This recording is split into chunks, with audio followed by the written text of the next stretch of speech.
Sustainability and Finance Executive, independent candidate for Bradfield, Nicolette Boele. How you doing, Nicolette? Thanks, Daniel. Thanks very much for coming for a drive today. I'm really looking forward to our conversation, and I'm keen to chat to you about this incredible independence movement that's happening across the country. We're seeing these community groups pop up everywhere, and there's one in Bradfield. Yes, there is. It's quite a big and very engaged and active one too. Yeah, fantastic. It's super exciting to see, and it's great to see people engaging more in politics this time around. So I'm keen to talk about that, and I'm also keen to talk about climate change, which I know you've had a lot of experience in your career, and talk about technology and the massive opportunities that Australia has with the transition to clean tech. Oh, great. Good. I'm excited about that too. Let's do it. Excellent. All right, so what we can do is hard down on the right paddle, and that's going to put you into drive.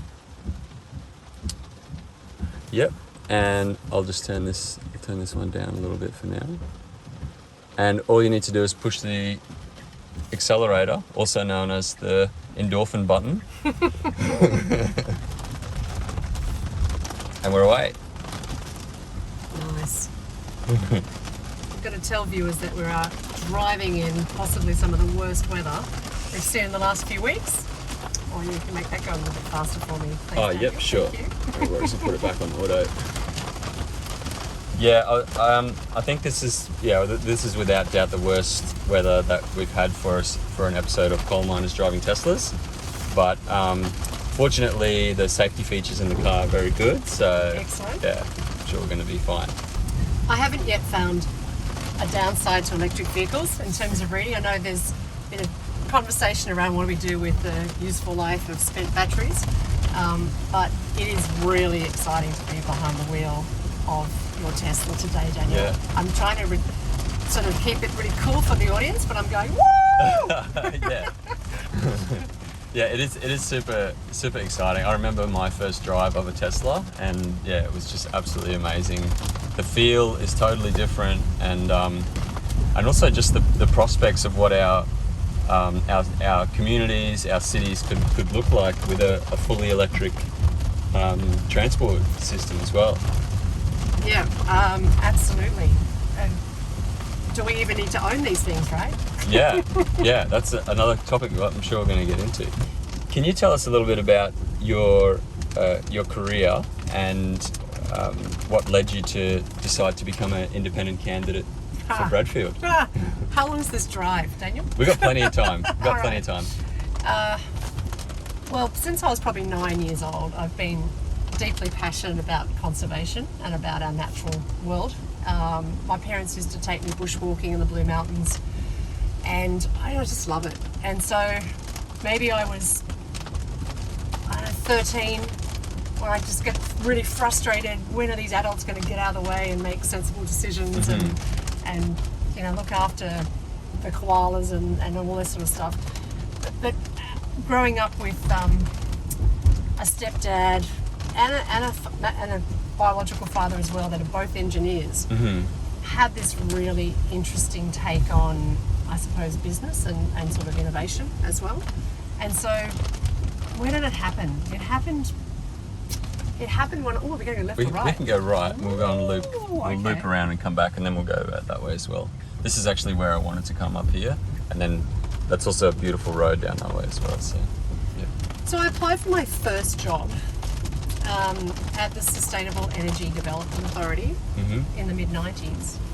And that's where I really kind of cut my teeth on the idea that, wow, you could do great stuff for conservation through reducing greenhouse emissions and save money and make homes more comfortable, warmer in winter and cooler in summer and what have you. There's just like no downside to energy efficiency. So I was really interested, how come not more businesses are interested in sort of the win-win-win part of these things? And I suppose I moved through to looking more at energy policy and climate change, and I went into working at the in state government in Department of Energy Efficiency and Climate Change in New South Wales for a while, and also then to the Climate Institute and the Australian Conservation Foundation. I really don't know how to answer this question very well. Yeah, no, that's too great. many places with long titles, but basically clean energy policy and programs, climate policy, just because things like an emissions trading scheme, particularly a cap and trade scheme, would be such a sensible thing to get markets and finance targeted to sort of assets and enterprises that we know we need in Australia to put us on a 21st century footing and stay internationally competitive. Yep. Those sorts of things just make sense to me. People do call me a bit of an economic rationalist. I think I'm okay with the title. It's just common sense, really. So, been a big advocate for a price on carbon for a long time. When I'm elected to the 47th Parliament, Daniel, it's going to be on the first 100-day to-do list. Excellent. I like the choice of language as well. When, not if. That's it. Yeah. Yeah. But more recently, the reason that I wanted to run wasn't, look, climate change still is possibly one of, well, it is, it's existential really for the human species and others. But for me it was, I could have stayed in finance and done a whole lot on climate. I just know, working with big investors, that there's plenty of money in the system. It's just hard to invest it well. And part of the reason of that is because we just don't have a plan in Australia for climate. We don't have a plan for clean energy. We don't have a manufacturing sector for EVs, but we also have all these barriers for bringing them into the country. So there was so much that didn't make sense in federal politics, and obviously the major parties just not getting it done. Yeah. And that's probably why I'm standing up, is because it's been 25 years since we signed the Kyoto Protocol. Yeah. And the current Liberal National Coalition government wants to have action in the next 28 years, and I'm not getting any younger. Yeah, and it's not good enough. We've got such massive opportunities, and they're being completely squandered at the moment. And yeah, you mentioned just before that you were really interested in the fact that there's this being clean, clean energy actually saves you a lot of money, and there's huge financial, economic opportunities there.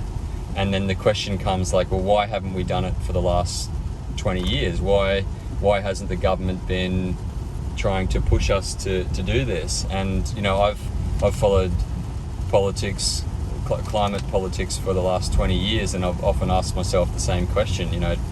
Why is the government resisting renewable energy and electric vehicles? And the conclusion that I've come to is because renewable energy is a threat to the coal and gas industry, and electric vehicles are a threat to the oil industry, and the coal, oil and gas industry has a big influence over our government. It's nicely said. I'd summarise that as self-interest. Yeah. But that's right. There's capture happening right there, and both parties can't get the job done.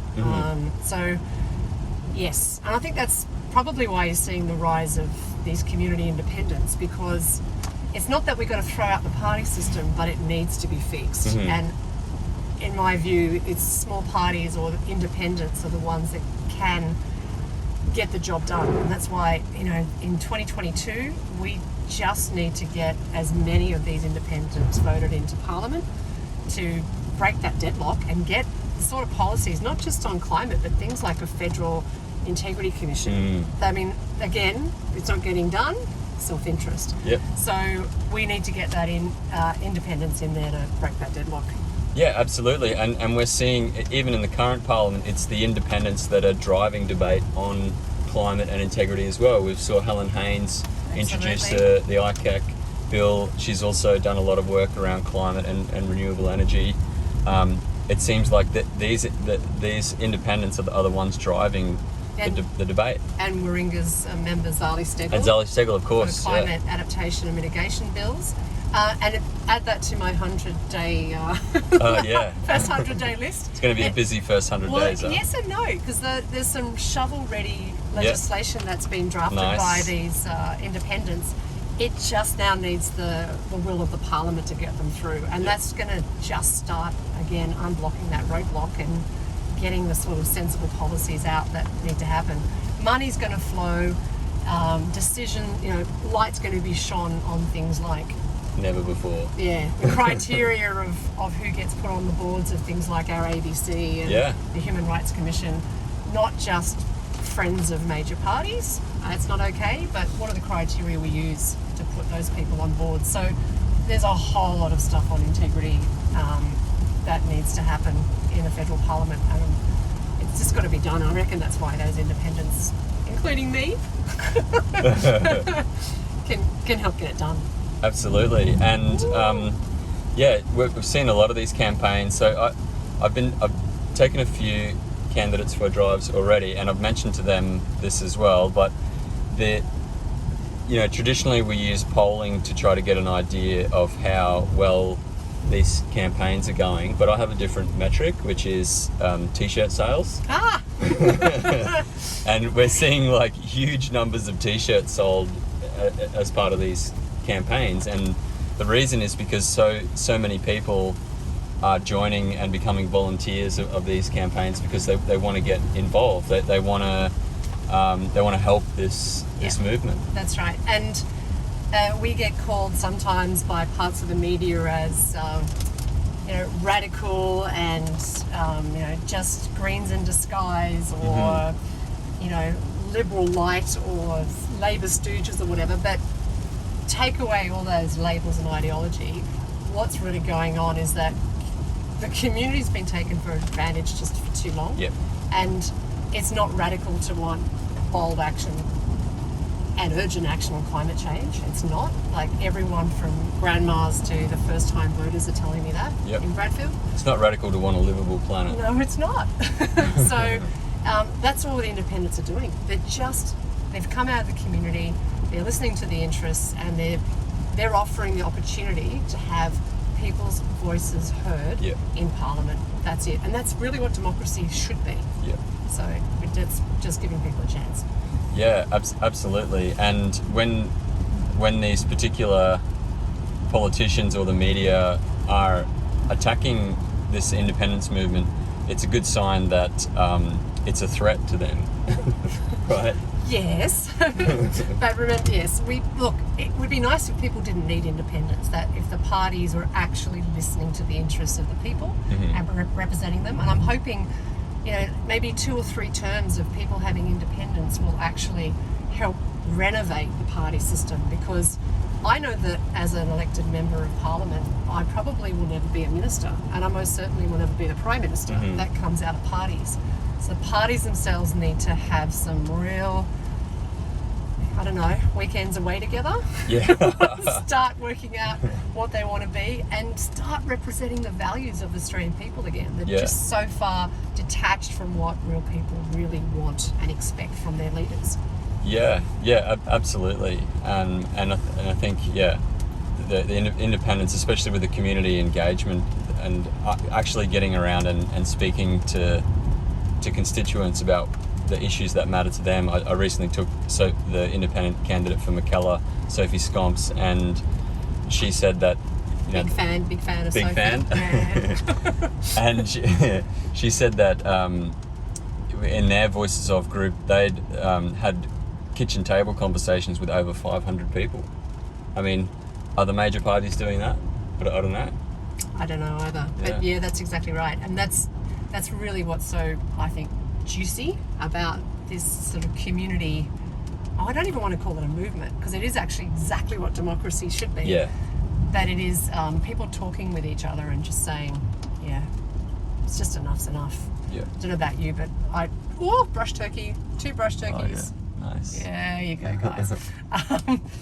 It's beautiful here, isn't it? It is. It is stunning. Yeah. We want. My son's 19. He's voting for the first time, and it's not pleasant to point to the current antics in the federal parliament and say, yeah, like, you know, your vote counts, or because it just feels like it doesn't. Yeah. So Yeah. that's another reason I'm standing. Well, actually, I wanted to have that conversation about my koala. Oh, yeah, okay. It's just in that tree there. Oh, that's the tree? Yeah. Or do you want to tell... that tree there, I think it... Oh. You want to No, tell... actually, I think it's that one right there on this side. You want to tell the story so Yeah, that our well, viewers know what you're talking Yeah, about? sorry. So I'm just on this one occasion I've been let out of the electorate. Okay, I'm technically in McKellar, I think, yes? I think so, yeah. That's right. We're at West Head, and I've got Lion Island and Palm Beach out there in front of us. And I'm just pointing, Daniels can't see, but I'm pointing to this tree that when I was a kid, we used to come and take international visitors to West Head, because in this tree we had koalas. Yeah, right. And it's kind of feels a bit, I suppose, timely that just last week the minister put the koalas onto from threatened to endangered, which shows that policy works. The Environmental Protection and Biodiversity Conservation Act was triggered and placed them on endangered list. But on the other hand, it's just really sad. The bushfires of 2019, 2020 decimated large colonies of these guys. And of course, we know that, you know, wildfires under climate change are only going to be longer and harder. So, yeah, connecting in the local with the national and the international, we need climate action just so we can have koalas again, you know? Yeah, and like I think about when I was a kid and learning about endangered species and whatnot, and to think that now this incredible, iconic animal, the koala, is now endangered in this country, and it's because of something that is totally avoidable. Climate change is avoidable, and so the burning of fossil fuels, but also land clearing as well, has also decimated the environment of not just koalas, but so much of our beautiful native animals here, which are just so precious. And it's just tragic to think that we're at a point now where we've had such poor leadership over the last 2 decades, really, that we're in this situation. But yeah, feels like things are changing. So hopefully we can start rewilding and bringing back some of our beautiful nature in this country. Yeah, we've got to stop clearing. We have to start replanting, and we've also got to have those sort of pockets so that particularly koalas can, when the wildfires come through, they've got sort of areas that they can hunker down in. Yeah. And which we just haven't had. And again, states, federal, local, they don't talk with each other very well. Yeah. And for koala planning, they need to start talking to each other so that they can put in place these sort of systems to manage what ultimately is only going to get much more severe weather conditions under climate change. Yeah, absolutely. All right, I'm going to do this now. If I can remember, that's the indicator. Yep, hard down, that's and it. Foot off. You're in. And we're that one up, indicating that way. That's it.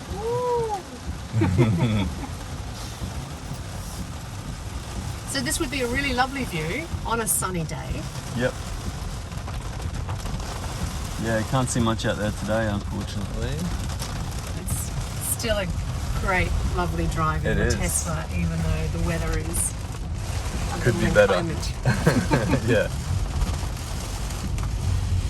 So we've got a lot of stuff to talk about today, and first off, I want to talk to you about clean technology, and in particular the technology that we're driving right now, which is an electric vehicle.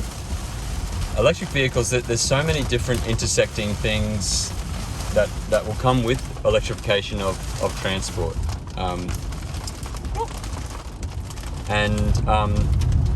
One of the major things that isn't often talked about is fuel security, right? Yes.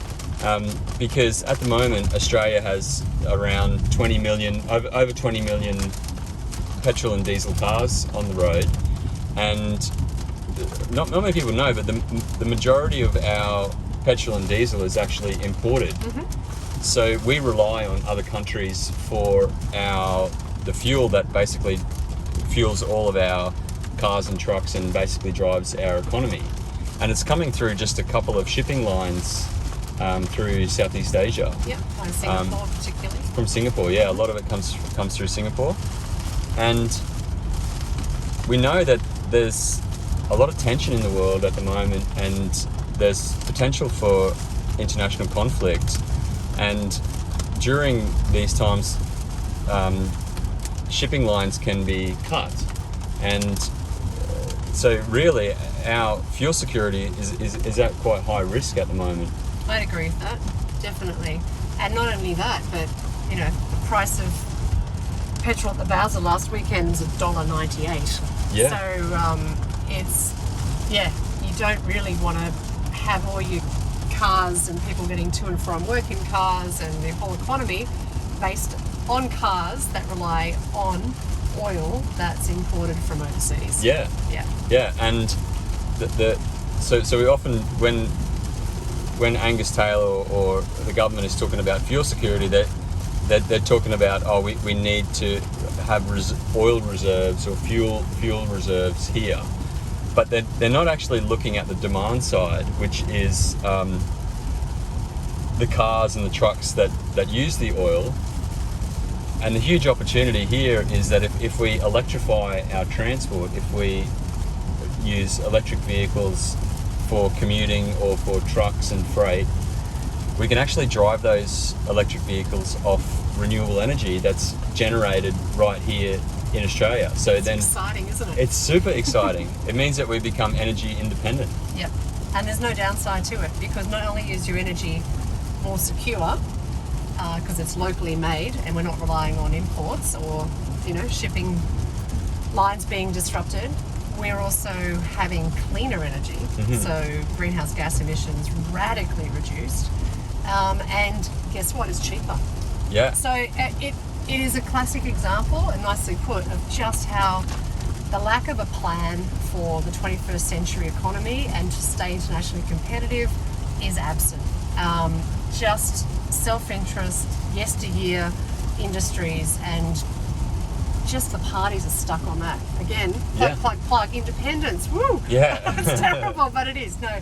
And not to play down the geopolitical tensions that are happening around the world, but it does make me, it's such a no-brainer to me that we could right now make our national security stronger by just getting off oil.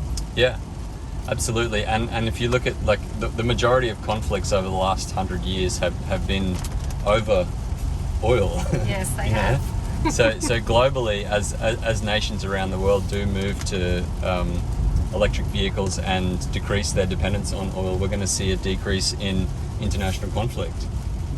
Which is hopefully. Don't forget thing. We do have climate change impacts. We do have climate change impacts as well. We'll have a whole lot of people moving around off national borders seeking refuge from major events like landslides and not to sound too grim, but yes, at least we can remove one reason for geopolitical conflict. Yeah, exactly. Absolutely, yeah. And so and we know it's possible to electrify our transport because some countries are already doing it. Norway has really been a leader on this, and they've had essentially a 25% subsidy on electric vehicles since 2001. Yep. And they've had other incentives as well. And as a result, I just checked the January new car sales in Norway. 84% of new cars sold in Norway in January were full electric. Yeah, right.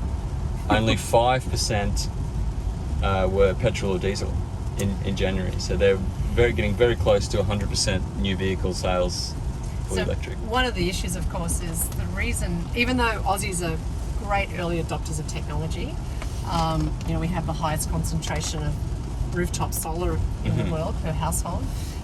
Certainly in Bradfield, we have a truckload of Tesla drivers and other EVs, some Volvos and what have you. I think by and large, if it was affordable, people want to drive these cars. Yeah. But what we don't have here is we don't have fuel standards. Yep. And they have those in the EU, the UK, and California. So the markets over there basically driving, those fuel standards are driving demand, Yep. and also impacting supply. So it's hard to buy an EV in Australia sometimes because of cost. There are some incentives, like they've dropped the definition of luxury car down to 69,000, I think, for import, which helps a little bit. I don't know how many Aussies got a lazy $69,000 to spend on an EV. And there are some state and territory initiatives like the ACT cutting out excise and even helping with registration. But at the moment, our federal policy is helping out with some charging stations, which is good, it's important, but if we had fuel standards, we might actually drive some investment in maybe even manufacturing. Yeah. Wouldn't that be great? Yeah. We've got nothing to lose there because we're not protecting anybody who's currently doing it. Yeah. And if we decided that we don't want to make local jobs out of it, then we should just get rid of the import tariff and let these babies come in as cheaply as they can, so that we can start to put our economy onto that sustainable, as you pointed out, more secure, national security positive footing. Yeah. And start decentralizing energy generation, controlling demand. It's just a positive outcome every way. Yeah. Yeah. Absolutely. And I like how you mentioned decentralized energy there, because this is something I've been banging on for a while about, well, maybe the last 12 months, is the difference between centralized and decentralized energy. And so coal, oil and gas are essentially centralized versions of energy. They're highly monopolized, so you've got a handful of companies that own the coal, oil and gas kind of assets, and as a result there's a high concentration of power, political power, around those industries. It's the same with nuclear.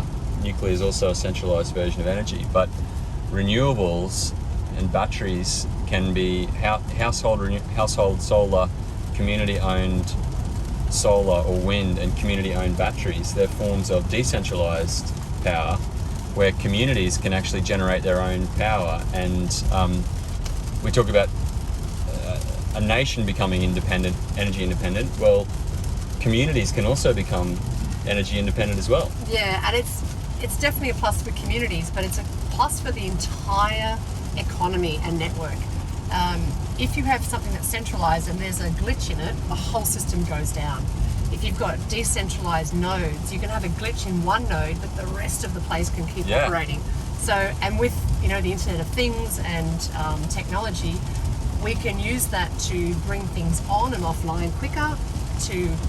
For communities that go down, we can bring them up again as well. So, and once you start plugging in electric vehicles, which are essentially, they're great for mobility, but they're also really good for storing energy. Absolutely. When, oh dear, it's been a very sunny or windy day, we've created too much zero cost energy, we're going to put it somewhere. Cars are driven, 5% of the time if they're lucky, otherwise they're parked in a garage, ready to be, having their batteries filled up with clean energy. So the decentralized model of energy is very attractive for a lot of reasons. Yep. And the other thing to note is particularly here in New South Wales, we've very much underinvested in our poles and wires network. Mm-hmm. So it's a great opportunity not to fix it in a patchwork way, but fix it so that we actually now spend the money on that to get it ready for our renewable energy, both outputs and inputs. Yeah. Because the grid, I don't know a lot about this, but so basically the current grid is set up for these big centralized kind of coal-fired power stations, but really we can develop a better grid for the new system, which will be this decentralized, it's almost like households and communities will be kind of trading electricity on and off the grid, and it'll be like a smart kind of grid. Yeah, and it's not rocket science. It's happening in many places around the world. I'm talking about how households and communities will be generating their own electricity and then using batteries to store it.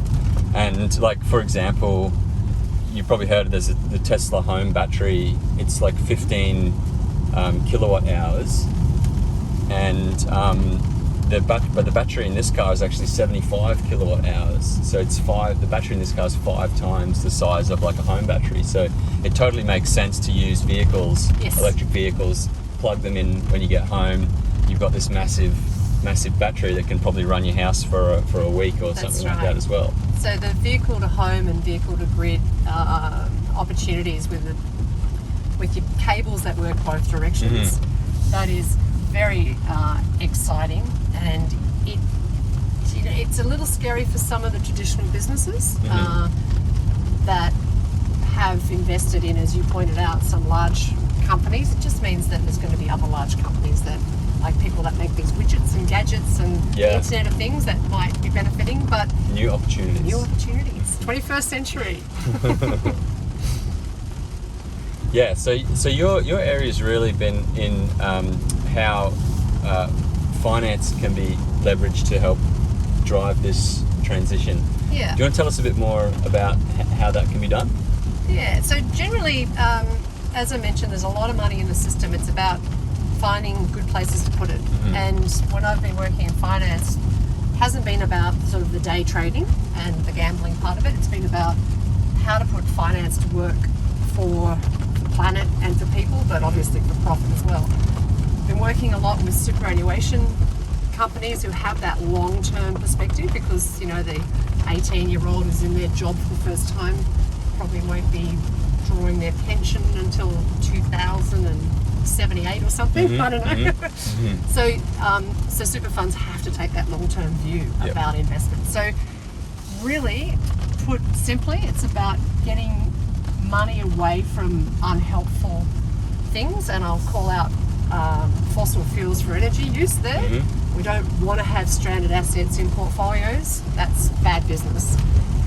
So that means getting out of pure play coal companies, natural gas exploration, anything that's still thinking about pulling fossil fuels out of the ground really doesn't have a place in the 21st century. So that's the, I suppose, the moving capital away side. And then the other part of it is finding useful places for capital to flow. And climate's a big one, but it's not the only game. We're trying to reduce inequality. We're trying to have affordable housing. We want to have, people being able to get into their first homes, or at least have secure places they can rent. We want to use finance for restoring landscapes. So we want to have a bigger role for forestry, for our bioeconomy, do more stuff with timber. There's so many opportunities for money to do the heavy lifting in a lot of places. So that's what I've kind of been working on for the last 8 or 10 years. Yeah, fantastic. And you mentioned super. I've seen that there's a few of these super funds, like Future Super, who they're committed to investing in renewables, that they don't invest anything in fossil fuels. Are we seeing a massive shift towards funds that are more ethical in that respect? Or? Yes, absolutely, and there are many more companies and products popping up, like Future Super and Australian Ethical. And Daniel and I have just come past. There's lots of very big, lovely boats here, which made me remember how the other half live. Oh yeah, it's lovely. Imagine making these electric, Daniel. Yeah, that'd be great. Oh, electric boats would be amazing. On the water, or even sailing boats. Yeah, or using the wind powered boats. Wind powered boats are the next big thing in technology. Oh, that's great. Yeah, they've actually got a electric boat, I think, that goes between Denmark and Sweden. It's a big ferry. I've seen videos of it, and it must be amazing to ride on it, because it would be completely silent. Super funds like Future Super, Australian Ethical, which are pure play ethical products, or avoiding things like fossil fuels in the case of Future Super, and finding new investments in renewable energy. What we're actually seeing is, slowly but seeing, a mainstream renovation of super. So those with the long-term perspective know that they can't have stranded assets in their portfolios. It's a double-edged sword because, of course, divesting from something now doesn't necessarily mean you can engage with that company and influence it. But there are just like we had stocks based on slavery, or asbestos. There's a point in time where, or tobacco even, where it's just no longer socially palatable to hold stocks in your portfolio that are in the process of finding and extracting new coal. It's just crazy on all fronts. There are still people that obviously hold coal assets. Why do they do it? Well, no, this is really interesting, right?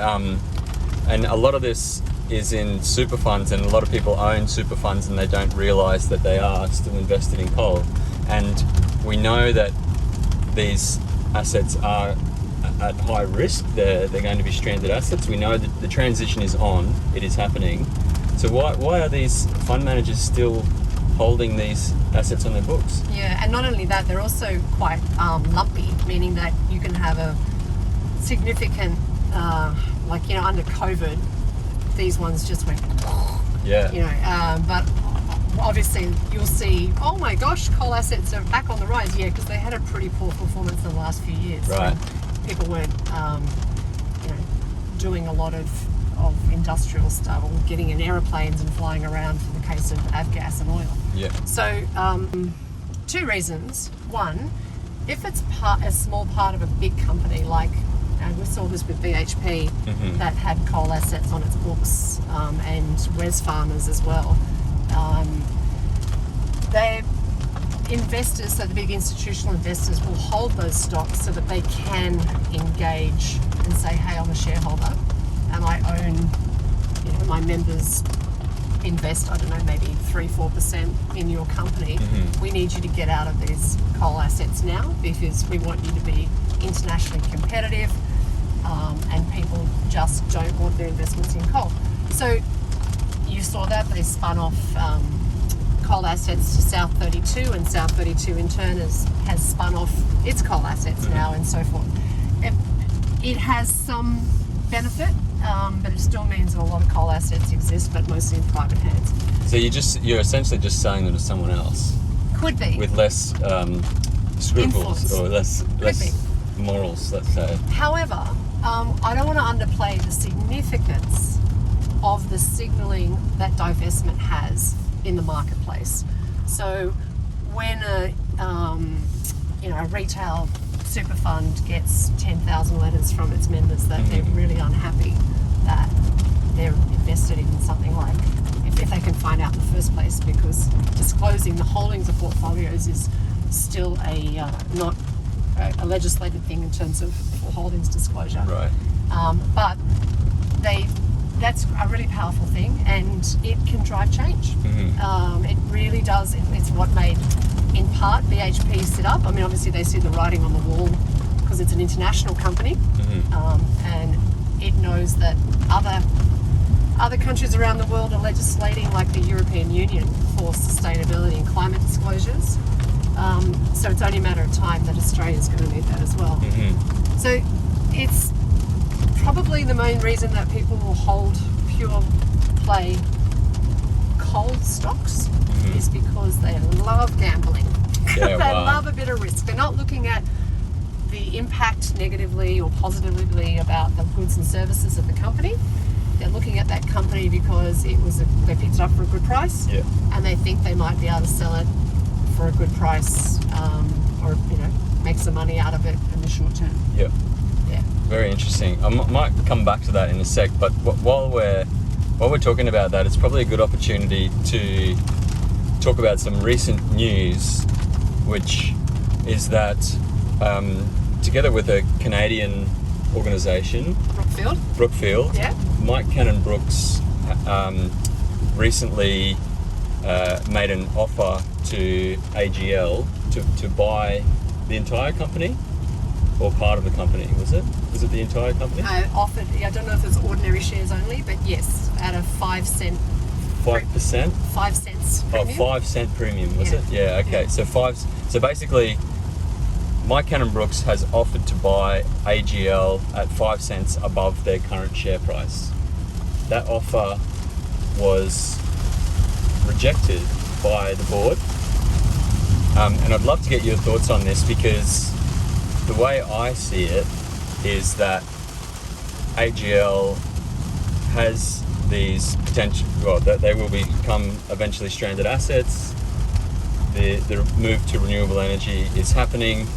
It's a great opportunity for AGL to offload these assets at a price that's above the current share price, but they chose not to do that. Why? Well, am I getting to be a politician when I say that's a question for the board of Maybe, AGL? yeah. And as shareholders? You're already sounding like a politician.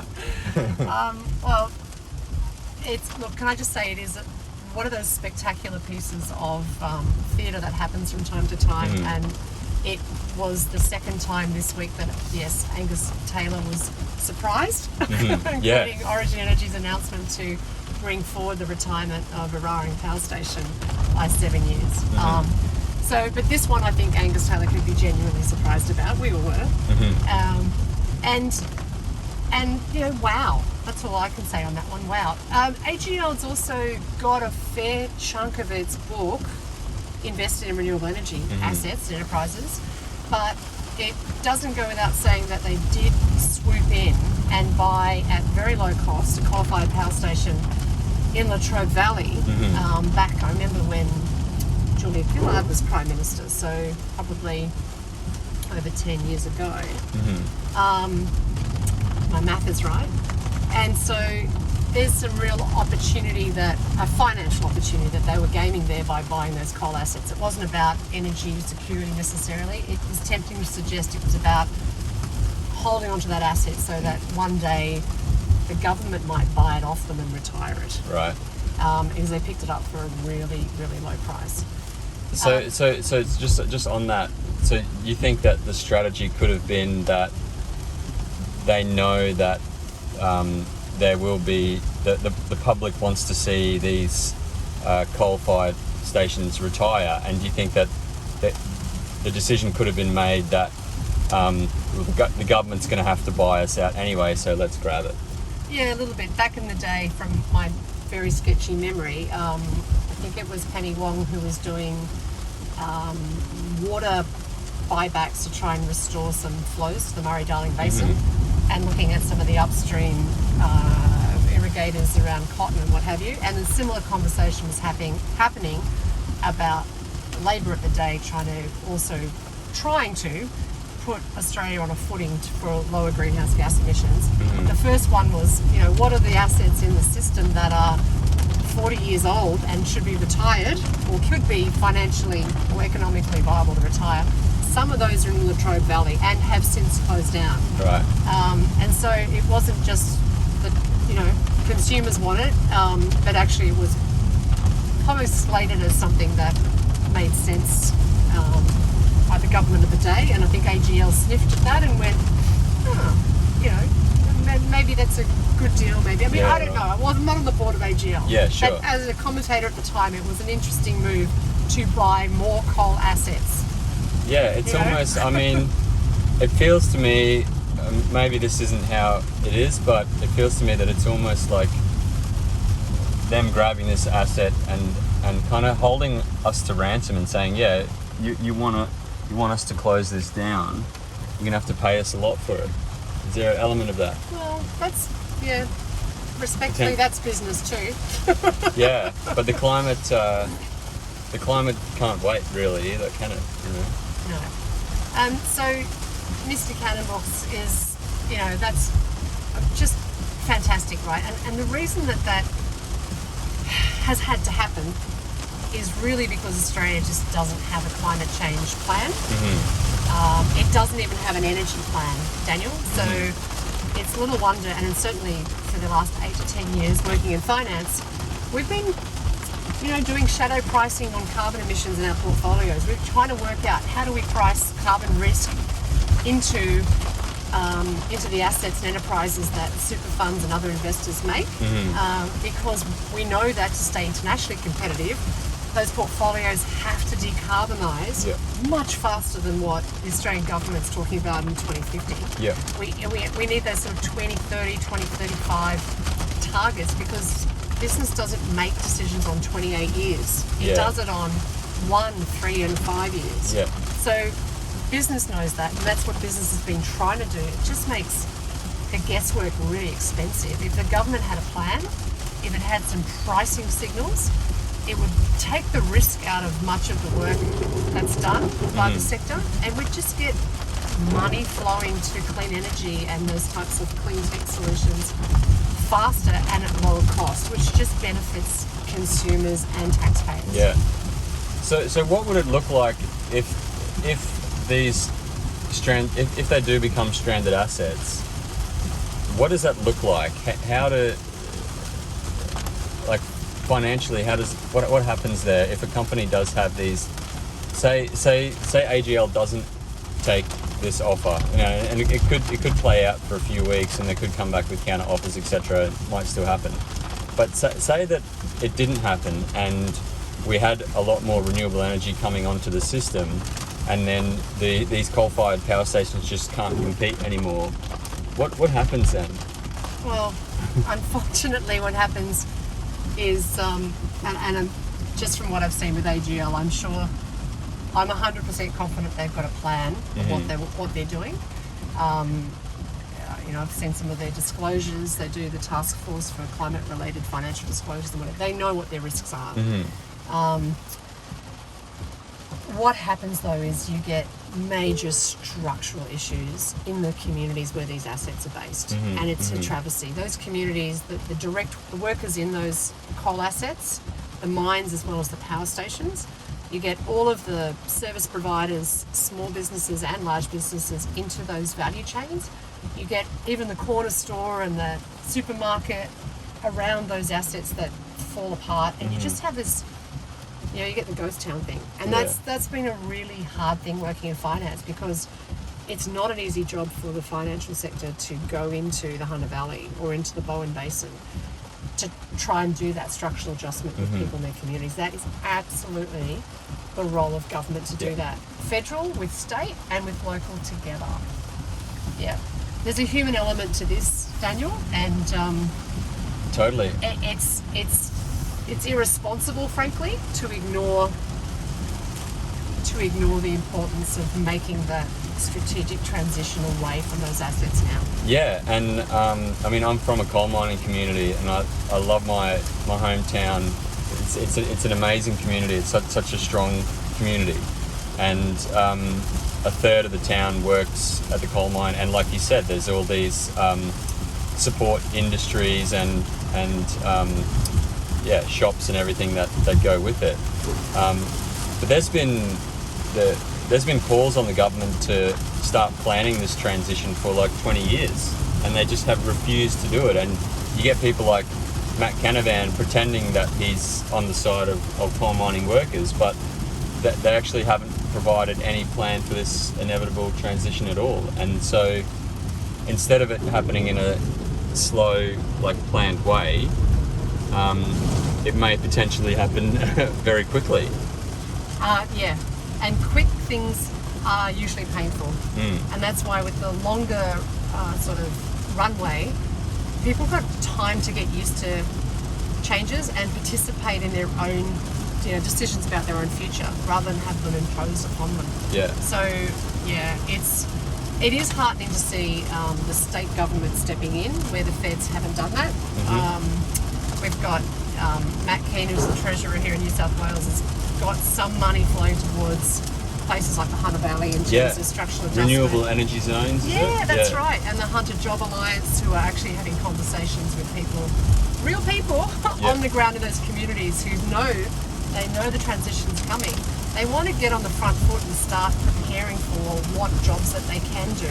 Yeah. Staying in those communities where they've grown up, where their friends live, where their grandparents are retiring, so that they can have a decent life like we all want. Yeah. And do you think that the good things are happening in the Hunter, we could learn from that, and potentially that a similar model could be rolled out in central Queensland or other places around the country. Possibly, yeah. And there's also been some lessons out of the Latrobe Valley as well. Yep. Again, a little bit too fast, but there's some great learning experience. Can I just, for the people that are watching this, I'm driving an electric vehicle through what is essentially a flooded road. Yeah. Are we going to It's pretty spark crazy. out or anything? No, we're totally fine. And there's footage of Teslas driving in the massive floods in China last year, and they were doing a lot better than the internal combustion ones. Currently, Tesla batteries, 70% of the lithium in Tesla batteries is from Australia, and 40% of the nickel in Tesla batteries is from Australia. So we got a huge opportunity with our minerals here to supply the EV kind of revolution. And But- wouldn't it be nice if we did some Value adding. value add before we export? Yeah, we totally could. And this is what Saul talks about, and this is what's exciting, right? Oh, I've agreed with Saul. Sorry, I talk about Saul a lot. I'm a bit of a fanboy of Saul's after our drive a few weeks ago. But basically, he says that if we used Australia's abundant renewable energy to process our iron ore, we could turn $70 billion worth of iron ore exports into $700 billion worth of green steel exports. So we could 10x our iron ore industry using our abundant renewable energy. That's the thing. We are so strategically placed compared to so many other nations to hashtag greenify Yeah. or low carbonify everything because of our abundant opportunities from sun and space. It's kind of crazy, isn't it? It's insane. I know. We've got the best renewable resources in the world. There's no country with better renewable resources than Australia. We just haven't had any leadership in this country to take advantage of them. Yeah. Hashtag Nick for Bradfield. Hashtag Nick for Bradfield, yeah. Hashtag let's get a new government. But yeah, when you start to wrap your head around the opportunities, it's just incredible. It's exciting. Yeah.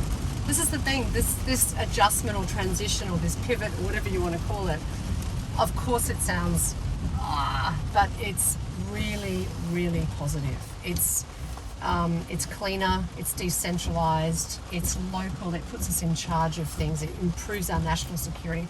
It's, we have to hand our planet on, hopefully less terrible to our kids and grandkids.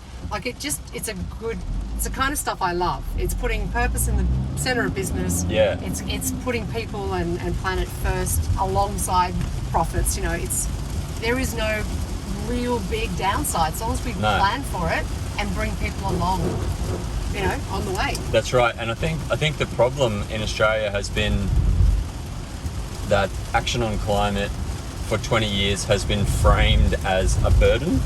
It's been framed as, we've got to go through this 10, 20, 30 year transition and our standard of living is going to drop and it's been weaponized. Exactly. It's been weaponized. Yeah. And there's been a fear campaign around it, which again has benefited the fossil fuel industry. And the re-election of the Liberal National Government in 2019. Yeah. Through some of those Queensland seats in particular. Yeah, absolutely. Yeah. They've used fear, and we need to reframe the discussion around climate as an exciting, massive opportunity, which we've just been talking about. So, Nicolette, thank you so much for coming for a drive today in this electric vehicle. I really enjoyed the conversation, and wanted to wish you all the best for the campaign leading up to this election this year, this really critical election, really. And all the best with the campaign. Thanks, Daniel. And I might be going out and, I don't know, maybe I can buy a Tesla on lease. Can you do that? Yeah, I think you can. Yeah, I'll tell you what, your current car's probably not going to feel that great after driving this. But thank you for letting me drive Charlie this afternoon. No worries. And wow, just going through puddles of water and long streams and we really, handles pretty amazing. Effortlessly. Effortless. Yeah, it's great. Thanks very much. Thanks.